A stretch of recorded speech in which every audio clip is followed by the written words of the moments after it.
Hello, hello. We are at the Hello. second day of the Dev Days DevOps Pro Cyberwise conference. And my name is Detelina Vasilyeva. I'll be hosting the data track today. And our first speaker is Fabien Vauchelles, who's an expert at not getting banned while scraping data. And he's going to show you how to become an expert just like him by also using a tool that he has created, an open source called Scrapoxy. Over to you, Fabien. Thank you very much, Detelina. That's a very nice opportunity to speak at this conference. So, my name is Fabien Vauchelles. I've been deeply passionate about web scraping for years. My enthusiasm led me to explore this fascinating world of proxy and anti-bot systems. I work at Wireman, an amazing company specializing in revenue management within the transportation industry. Our work at Wyman involved handling millions of prices on a daily basis, which requires substantial investment in web scraping technologies. And our setup for data collection is pretty big, mainly built on open source and also they use Scrapoxy. So I'm the creator of Scrapoxy. Scrapoxy is a free and open source proxy waterfall, proxy aggregators. It allows you to manage and route traffic through cloud providers and proxy services. It supports major cloud providers such as AWS, Azure, GCP, or DigitalOcean's, whatever cloud. And also it supports proxy services like Brightdata, Railbyte, IPYL, and many others. Since I started the version 4 in 2024, over 200 users have installed Scrapoxy. They exchange 70 terabytes of data, receive 1 billion requests, and use 1 million proxy. But before we dive into our discussion, I'd like to share with you a little story. Enter Isabella. Isabella is a final year student at IT school. She has a brilliant mind, a lot of energy, and a thirst for traveling. Every year, she embarks for a 1 month backpacking journey to a random country. But here is a twist. This level of preparation consumes her entire year in preparation for just 1 month of plannings of travels. Isabella couldn't help but notice there is a gap in the market. Why wasn't there such a tool in a digital era pumped with AI? This could be her ticket to a successful business. She realized she needs vast amount of data to create such a tool. This vast amount of data will train a large language model to create her ultimate trip. However, Isabella is very careful in her approach to business. Before she starts scraping data, she makes sure to consider all the legal aspects. She knows it's important not to overwhelm the website by making too many requests too quickly. She also respects privacy.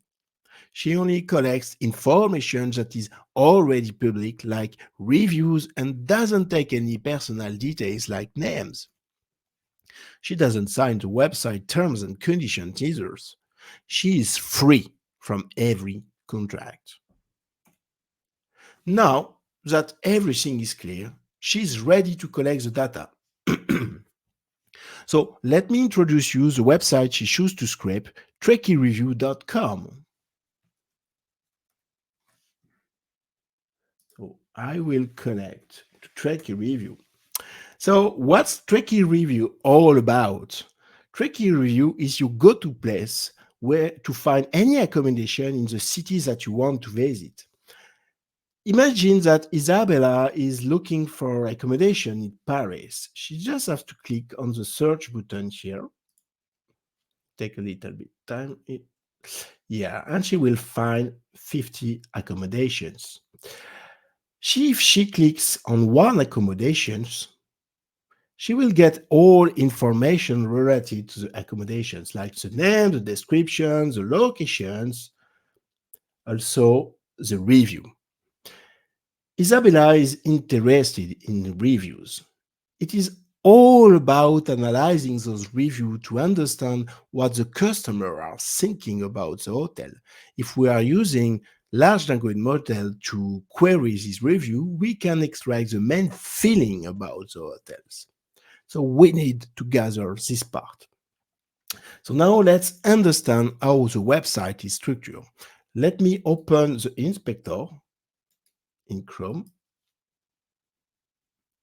So I will inspect the pages, go to the network.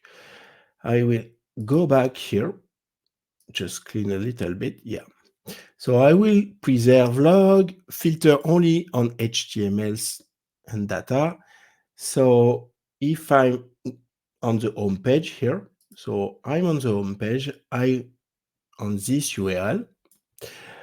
If I'm looking for Paris accommodations here, I will get another request here. So I can find all accommodation here on Paris. If I'm clicking on one accommodations, yeah, let me get back. Yeah, I've got all the informations and the request is here. I did that twice. And if I'm clicking on the response here, I've got all the information from the accommodations. It's a little bit slow, no, but I've got all informations like the review, etc. Yes, I've got the review here. And that's what Isabella wants to extract. But the thing is, Isabella is a newcomer to web scraping, so she doesn't want also to handle all the infrastructure stuff, the logic stuff, so sending the request, doing the parsing, also managing concurrent requests, and doing all the retry. So she will use a framework for that. Let me introduce you the Scrapy framework. So the Scrapy framework is a very popular framework in Python, used everywhere. Scrapy can handle the chaining of requests, the parsing of responses, the retries, the cookie management, the concurrency with requests, the delay between requests, and also it's open source and maintained by the large community from over 10 years and perhaps more. So let me show you how Scrapy is working. Scrapy use spiders. So let's break down how a Scrapy spider works. So we start with a Python class and give it a cool name. So here we have tricky view spiders. Next up, we've got our initial method, start request, where you add the URL you want to scrape. Then, in the parse method, we use a special tool called CSS selector to extract the information from a div tag. And that's it. So now let's open a read spider. It's here, yeah. So I just wrote the same spider. Let me show you. So I've got the spider here, the start request. I'm going to the home page. When I've got the home page, I'm searching for the list of accommodations or sending this request. So when I've got the response of the list of hotel, I'm parsing also the pagination. It's like flipping the page of a catalog. And also when I've got the hotel link, I'm following the hotel link. And when I've got the response of the hotel link, I can extract all information like here, name, emails, and review. So let's run this spider. Here, as you see, the spider ran very quickly and I've got my 50 items. I can check that also that it's correctly stored. It's extracted in the CSV file. And if I'm opening that, you can see that I've got the name, the email, the review. We can extract more, of course. But the thing I didn't tell you is that the website also is super secure. I introduce different challenges, and Isabella will bypass the different challenges during these presentations. So now let's switch to the next levels. here you can see there is different levels. So I will move to the level 2. It's the same website, but with added protections. If I'm running again the spider, this time I've got a big error, which is unknown browsers. Yes, there are some things that you should know. When you are connecting to a website with your browser, Chrome, Firefox browser, you're sending a lot of information to the server prior to collect the response. You're sending a lot of HTTP headers. And in these HTTP headers, there is information that said, who are you? So let me show you that. If I'm going back to the headers here, you can see the request headers. I'm sending a lot of request header. And if I'm going to the end, I've got a user agent header. So I'm saying on Chrome that I'm Chrome working on Linux. This is my Chrome versions. So the web server is aware of the type of clients. And if I'm getting back to my spiders, by default, the user agent is Scrappy. So the website knows that it's not a real user agent, a real human, so he will block me. What I can do is to change the user agents. So if I'm going here on custom setting, I can change the user agents. So thank you, Copilot, to helping me. So now I'm on Windows and Chrome on Windows. Perfect. Let's run that. So now I've got another error. So I already solved the user agent issue. The thing is, you cannot now, in a modern world, in 2024, send only the user agents, because there is some consistent also headers. As you see, I've got the user agent informations, but I've got also this kind of headers, XCH US, XCH mobile, and platforms. So they are consistent with the user agents, and if it's inconsistent or inexistent, the website will reject me. So let's add this kind of headers. So if I'm adding this header, default request, say ch user agent, mobile, say ch platforms, and running that again.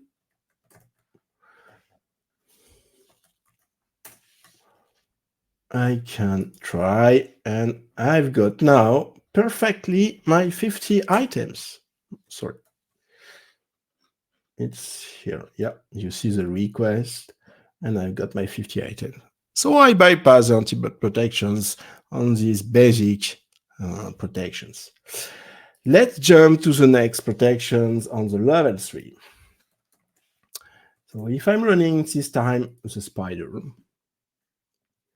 I can retrieve only 20 items, so not the 50, unfortunately, and I've got a lot of errors. I've got too many requests, also again and again and again. It is because I'm sending all these requests from the same laptop, the same server, the same IP address. So I need to add other IP address to bypass the rate limit, which is obviously by IP. So I need to introduce you the concept of proxy. So what is a proxy? A proxy is a system running on the internet. It relays requests to a server, and the server believes that the request is coming from the proxy, from the client, not the real source. So instead of seeing one IP address sending you millions of requests, you will see a lot of IP addresses sending a few requests, and you will pass. And of course, there is plenty type of proxy. The first type is datacenter proxy. This kind of proxy run on AWS, Azure, GCP data centers. This is the first serious proxy that you can find on the internet. They are fast, cheap, and reliable. However, they can be easily identified by anti-bot solutions.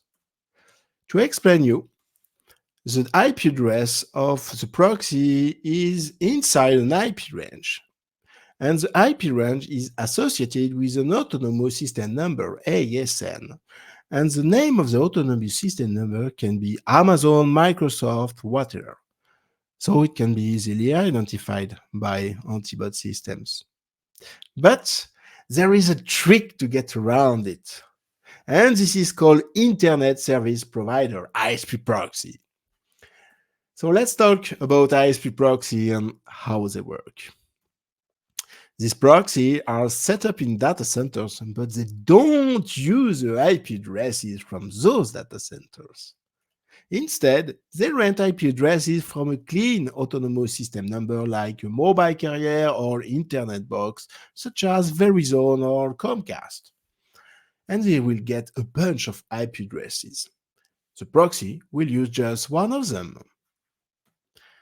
So this proxy, this means when you're using the proxy, your activity get mixed with all the mobile IP address and keeping you hidden between the internet box or mobile carriers. And there is a last type of proxy, residential proxy. So the IP address comes from a real device, which can be a laptop or a mobile phone. So how does it work? When a developer wants to earn money from his application, he has three solutions. First, he can sell subscriptions, like monthly or annual subscription, which unlocks features. Second, he can add advertisings, like having an ad to the bottom of the applications, or a video to watch before unlocking features. Every video games have that. And third, he can share the bandwidth of the device, of course, with the user agreement. That's where the residential IP comes from. This type of proxy is very powerful because the IP address can be the same IP from a real user. And there are millions of endpoints available. So now we will use Scrapoxy, the super proxy aggregator, to manage our proxy strategy. So let me switch to a terminal here and start Scrapoxy. To start Scrapoxy, just write a Docker lines and it will run in a second. So it's already up and ready. So if I'm opening a Chrome interface here, I can connect to the UI. So my basic password, yes, and I already got one project ready. If I'm clicking on this project, I can add a lot of connectors. So there is data center connectors, there is ISP provider, there is residential provider, there is hardware providers. You can choose one existing provider from the marketplace. And if I want to add an address connectors, it's very easy. You just drop your credentials here, and Scrapoxy will handle everything: installations, start and stop of the VM, and also all the routing. Also, all the traffic is encrypted, so it's super secure. So if I'm moving to connectors, you will see that I've already added one address connectors, and I can start it. So in a second, it's very, very quick. You will see that Scrapoxy just starts 10 instances on AWS. So Scrapoxy is connecting to the SDK of AWS, doing all the instant creations, installation also, and install the softwares. You can see the name of the instance. It will be the same on your UI of AWS. You have some metrics also, and you have the real IP address. You see that everything is based in Ireland. I can confirm that with the coverage map. So if I'm clicking on this part, you can see that every proxy are based in doublings. So that's perfect. And also, I've got some metric on Scrapoxy. So traffic sends, valid request, invalid request. It's also analyzing traffics. So let's now integrate Scrapoxy into our spiders. So if I'm switching back to my spider here, I can add that. I will just copy paste some credential. Yeah. So let me show you how it's working. So on the settings, if I'm adding a middleware, so it's this one, and also some credential here. Now the spider is ready to connect through Scrapoxy. So I didn't modify all the parts of the settings. I can run now the spiders, and you will see that I'm not blocked anymore, and I've got my 50 items. If I'm going back to Scrapoxy, you can see that I send some requests on Scrapoxy, so all requests are correctly sent to every proxy, and I can also check the success rate. So I've got 100% success rate. That's perfect. So let's get back to the spider and increase the security level of the website. If I'm moving to level 4 and running that again, now I've got some error. And the error is a very classic one. The data center are forbidden. As I explained you, using data center IP address can be very easily detected because you hear the ASN Amazon is blacklisted. So I need to use a more advanced proxy. So let's use a commercial one. So if I'm showing you a Bright Data connections, so Bright Data is very famous proxy provider. They provide ISP proxy, mobile proxy, and of course residential proxy. They have also other products. I've already had some credential of Bright Data. So let me get back to Scrapoxy. Just something to show you. So the request before moving to AWS here was blocked. So you see the success rate is lower. So now I will add the Bright Data connectors. So if I'm clicking on connectors, I will stop AWS. I don't want to pay for my instances. So Scrapoxy will shut down the instances. I can now add a connector here. So I create one connector here, add 10 proxy using the US zone and just start the proxy. If I'm going to the list of proxy, you can see that Scrapoxy is stopping the AWS instances and starting the Bright Data ISP proxy. I can check that on the coverage, and you will see a lot of proxy in the US, so that can be good for our use case. So let's get back to our spider. As you see, I didn't touch anything on the spiders. It's just very click and configurations on Scrapoxy. If I'm starting again the spiders, now all the requests are working, and at the end, I will get all my 50 items. That's perfect. I bypass these kind of protections. Okay, let's move to the next level. So level 5. So now we're starting to get some more tricky stuff. So if I'm running now the spider, I directly got one big error, which is too many IP for a sessions. Yes. So the website are monitoring that you are not doing the request on a round robin way. So if you are using the same session, so once you connect to the home page, they add some cookie to track your sessions so that you are the same user. If you are navigating on the different pages, clearly you should not use different IP. It's not normal for a user. You will stay on the same IP for this session, so this cookie. So clearly, I need to do the same on my spider. So doing some requests, perhaps 10, 20 requests on the same IP address after doing other requests on another IP address and so on. So I can change that in the spider first. So I just modify another spider, so it's quite the same spiders.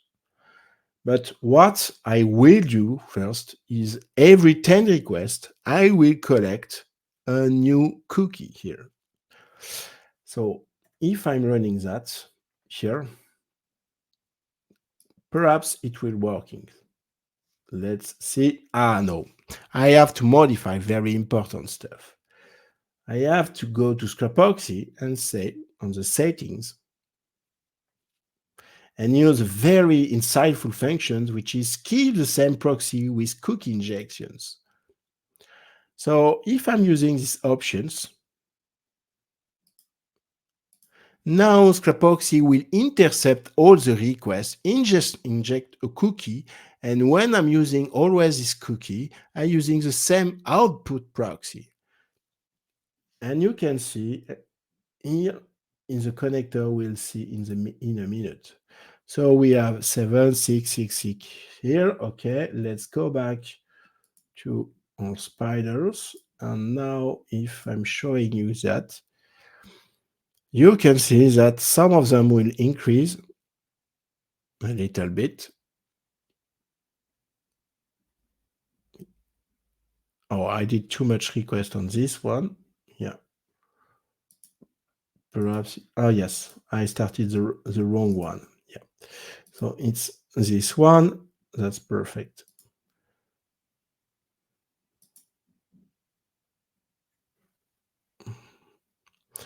Yeah, I send all the requests here, and you see Scrapoxy monitored the success rate. It was not cool. So here I did the sessions, here also, here also, here also. So I didn't send all the requests on every proxy at the same time. I use the proxy one by one. And if I'm going back here, I've got my items. It's not working perfectly because sometimes I get banned and I need to introduce some retry mechanisms that I didn't. But clearly, I'm close to the 50 items. So that's very useful functions when also you are using some headless browsers. So let's move to the next levels. So now if I'm using on this one, the level 6, and I'm starting the spiders, I've got one blocking error, which is no fingerprint. Now we are using more advanced anti-bot systems. So let me explain to you what is a fingerprint. So if I'm going back to the website Tricky Reviews and going to the network analyzer, not filtering on anything here, if I'm going to the home page and going this time to level 6. Okay, that's perfect. So you will see that now on these levels, I've added special protections. There is a lot of GET request, but sometimes there is a POST request and another POST request here. And clearly there is a lot of POST requests that will happen, another, etc. So let's dive into the POST request. So if I'm checking the content of the POST request, you can understand that we are sending information to the server at regular intervals. We are sending the platforms, which is Linux, the time zone, Europe, Paris, and the real user agents. So if you are not correctly faking the user agents, it will fail if the consistency is checked. So now the website is executing JavaScript, and with the JavaScript, it's collecting information on the browser and sending that at regular interval to the web server. So it's a fingerprint. Most of the time, this payload is encrypted and the code is obfuscated. But for the demo, it's not obfuscated and you can read that. So now you understand that we cannot stay with the basic spiders. We need a real browser to execute the JavaScript part. So we need some framework which is controlled by Scrapy, so we can correctly write our spiders, and execute JavaScript requests, collect CSS and whatever. So let me introduce you this framework, which is Playwright. So Playwright is a headless browser, but for the demo, we will make it headfuls. It can execute JavaScript, it works with Chrome, Firefox, Edge, and Safari, and the beauty of that, it's open source and maintained by Microsoft. So let's see how we can adapt our spider to use that.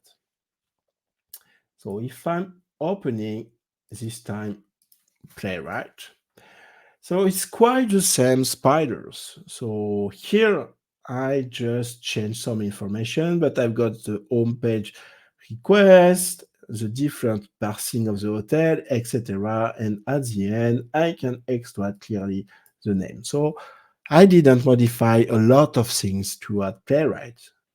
I just modified the download handler. So instead of using basic Python request, we will use a request coming from the browsers. So it's specified here. So let's run that on the level 6. So I will use the Playwright part. Yeah. So now Scrappy is ordering to the browser to open. So it's connecting to the home page, sending the fingerprint. And as you see, after the fingerprint is sent, I can do all the requests. And I can also open many browsers. As you see, there is a lot of browser opening. So because I created different sessions and make a few requests, you know, it was about all the cookie. So I need to reset the cookie. And I'm getting a lot of information here. Sometimes it's not working, sometimes it's working, but there is no issue on that if you have proper retry mechanisms. Okay, let's stop from there. But you can see that I can collect all the information and I don't have the fingerprint error. So let's move now to the level 7. If I'm starting again these spiders, so we will order to Chrome to open. So Playwright now will open a Chrome, connecting to the home page, sending the fingerprint, but this time it stopped. And this is because there is a big error, inconsistent time zone. So yes, the server is collecting fingerprints, so testing that you are executing JavaScript. But they are using this information. They are not just collecting the information. So they check that the sent fingerprint is also consistent between all the parameters of your browser layer. So they are checking consistency between the time zone of the browser and the time zone of the IP address. Here, we are using a time zone of the browser in Paris, but we are using US IP address, so there is 6-hour difference. How can it be? So let's correct that. To correct that, I can change the IP address locations, but I want to keep them in US because they are correct IP address. I can change the browser settings. So how to do that? I can force that in Playwright settings. So here I can set up the time zone. Oh no, it's not Europe, Paris, but America, Chicago. Let's do that. Yeah, in the middle. So yes, perfect. So now if I'm running again the spiders, Scrapy order to Playwright to open the Chromium. Chromium is opening the home page. We are sending the fingerprint with the correct time zone. So in US, server is checking the consistency with the IP address. And you will see that I can this time getting all the information. So yes, I can connect and the website didn't block me. So that's perfect. And when you are working with fingerprint, clearly you try to find all the monitored signal and to find which signal you should to emulate or modify. I will start from there. Yeah. Perfect. So that's all for me. I hope that you enjoy the session. So thank you very much. Download Scrapoxy, add a star on GitHub, and join my company if you want. And I will be very happy to answer some questions. Thank you very much for the very exciting session, Fabian. It's good to speak about scraping in a non-threatening way. Is it not being like the most illegal thing that you can do, and just get rid of some of the myths around it. So one question from me is, in your scraping experience, what is your Fort Knox, the most difficult system that you had to scrape from? Yes, that's a very good question. Scraping is a cat and mouse game. So you find how the anti-bot block you, and the next day they add the protections. And it's a never-ending game. So that's the most difficult part to track all the different change, because if you send in production some scraping systems and you rely on it and the customer expects that you correctly get the data, but tomorrow they add a new protection, you don't know how much time it will take you to get to bypass the protections. So that can be clearly annoying. Technically speaking, let's talk about the future of protections. And that's where the most Fort Knox stuff is coming. Now they introduce encrypted payload. I didn't show you, but most of the time they encrypt the code, so you have to deobfuscate it to understand what they are doing to correctly emulate the different signals. But now they introduce new encryption layer, which is difficult to do. It's called JavaScript virtual machines. So it's kind of Java virtual machine. The Java virtual machine execute bytecode, and you can understand bytecode. So bytecode is like assembler, ASM. You can understand that, but in a more clear way, so you can trace back to the source code. But now what they are doing, when you deobfuscate the JavaScript virtual machine, you get the code of the virtual machine and the bytecode. But clearly, you don't have any documentation like in Java to get from the bytecode to the source code, because it's private, it's undocumented, proprietary. So it's a very, very challenging task to do that. And yes, it will make me sweat sometimes. Yeah, and I think they are trying to pass also some laws to make some of the scraping illegal. How do you feel about that? Do you think that this is going to actually happen, and there will be not just the technical challenges but legal challenges as well? Yes, that's very good questions. It's not technical cat and mouse game. It's also legal cat and mouse games, and also marketing cat and mouse games. If I'm speaking on the marketing part, they are trying to protect their monopoly by sending a lot of message. Don't do web scraping; it's illegal. No, guys, you are just protecting your monopoly. There is a lot of company built on data. You know, the most famous one, which is Google. So no Googles, no search engines, and to be honest, no internet if you cannot collect the data. The Google engine is connecting to your website every day.